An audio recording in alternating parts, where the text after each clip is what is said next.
जय गुरुदेव। मुस्लिम राष्ट्रों में भारी कलह होगी, सभी मुसलमान आपस में लड़कर समाप्त हो जाएंगे। जी हाँ मेरे प्यारे भाइयों और बहनों, आज इस सत्संग में आप सभी प्रेमी भाई बहनों को परम संत बाबा जय गुरुदेव जी महाराज की अमरवाणी और कुछ खास भविष्यवाणियाँ सुनाई जाएंगी। आप सभी प्रेमी भाई बहन सत्संग को बड़े गौर से बिना स्किप किए हुए पूरा सुनिए और जन जन तक इस वीडियो को शेयर कीजिए, जिससे परम संत बाबा जय गुरुदेव जी महाराज की अमरवाणी लोगों तक पहुंच सके। जय गुरुदेव।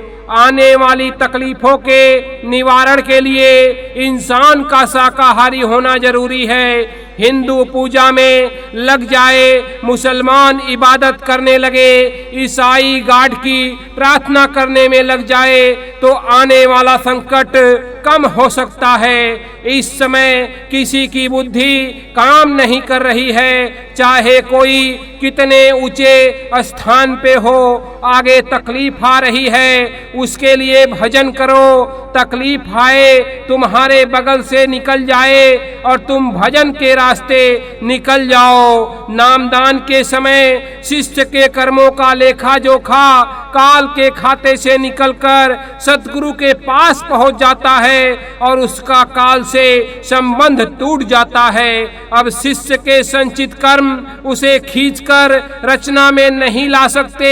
जब सतगुरु यह देखते हैं कि उनके शिष्यों ने प्रारब्ध कर्म भुगत लिए हैं और उनके मन में सांसारिक इच्छाएं बाकी नहीं हैं, तो वह उन्हें इस संसार में वापस नहीं भेजते।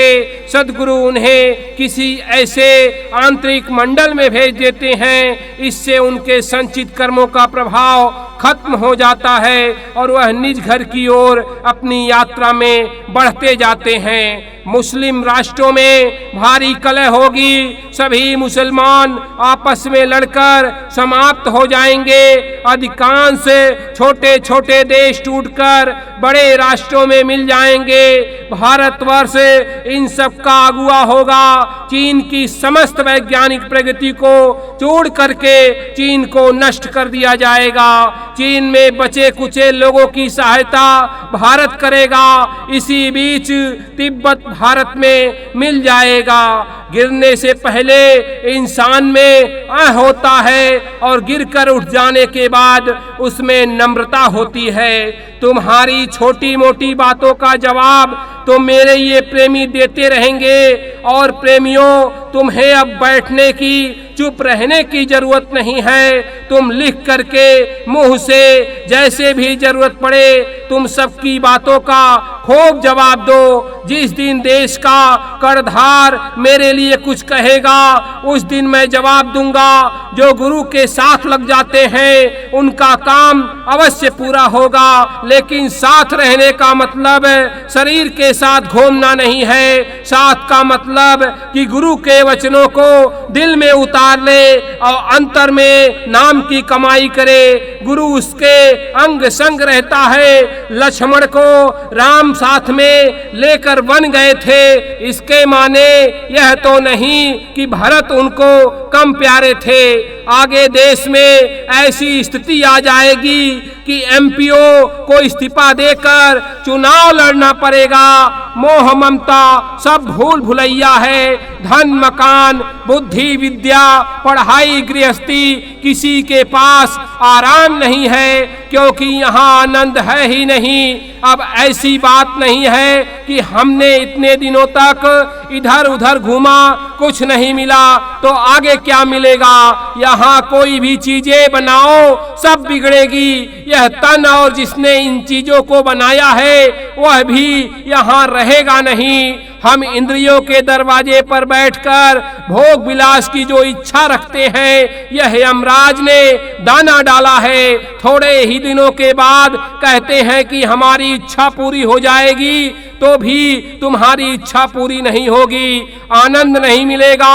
आनंद तो तुम्हारे सूरत के निज देश सत्यलोक में ही मिलेगा, पूरे गुरु से मिलेगा। सत्संग एक ठंडक है जो तपते मन को शांत करता है। सत्संग में मिठास है जो कड़वी वाणी को मीठा बनाता है।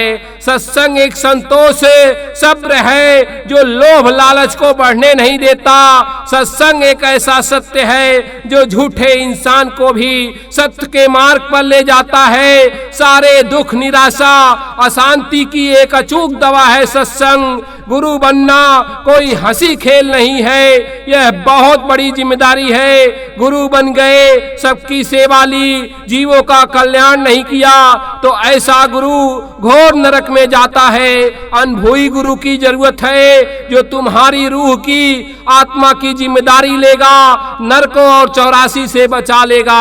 अंधे और बहरे गुरु वह शिष्य से काम नहीं होगा।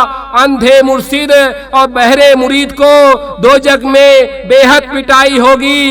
आंख बंद कर प्रार्थना करो। सत्पुरुष ने सुरतों को काल को दे दिया। सूरत तो वही है पर काल पुरुष सब पर हुकूमत कर रहे हैं। हम सत्पुरुष को भूल गए, काल ने हम सबको ऐसा फंसा दिया। जब सतगुरु से प्यार करोगे तब काल के बंधन से छूटोगे। इसी के लिए प्रार्थना की जाती है। प्रार्थना करने में बड़ा राज है। तरह तरह की प्रार्थनाएं हैं, बहुत सी ऐसी प्रार्थनाएं हैं जो अभी तक तुम्हें सुनाया नहीं। प्रार्थना आंख बंद करके दृष्टि टिकाकर मालिक से करो, वह प्रार्थना कबूल करेगा। हमारे स्वामी जी महाराज थे, उनके पास एक गाय थी, उसको वह अपने हाथ से खिलाते पिलाते थे, उससे बातें किया करते थे और कहते थे कि खा ले, अब आगे यह शरीर तुमको नहीं मिलेगा।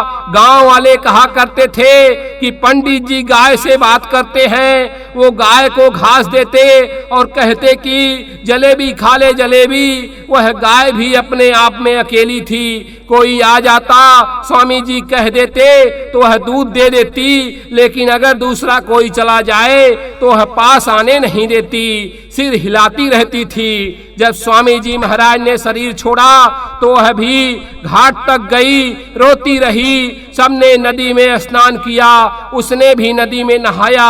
उसका बछड़ा दूध पीता था पर उसने चारा खाना छोड़ दिया।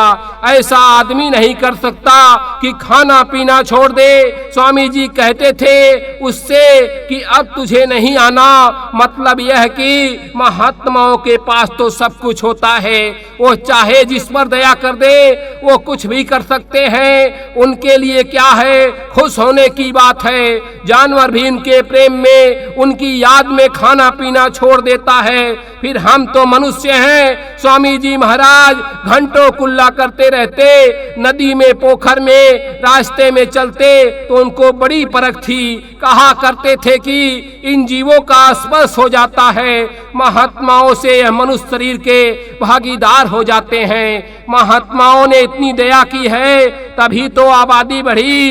भारत जैसे देश में जब माँ बहन बेटी की पहचान खत्म हो जाती है तब महाभारत जैसा विनाश होता है। इसलिए चरित्रवान बन जाओ। जय गुरुदेव।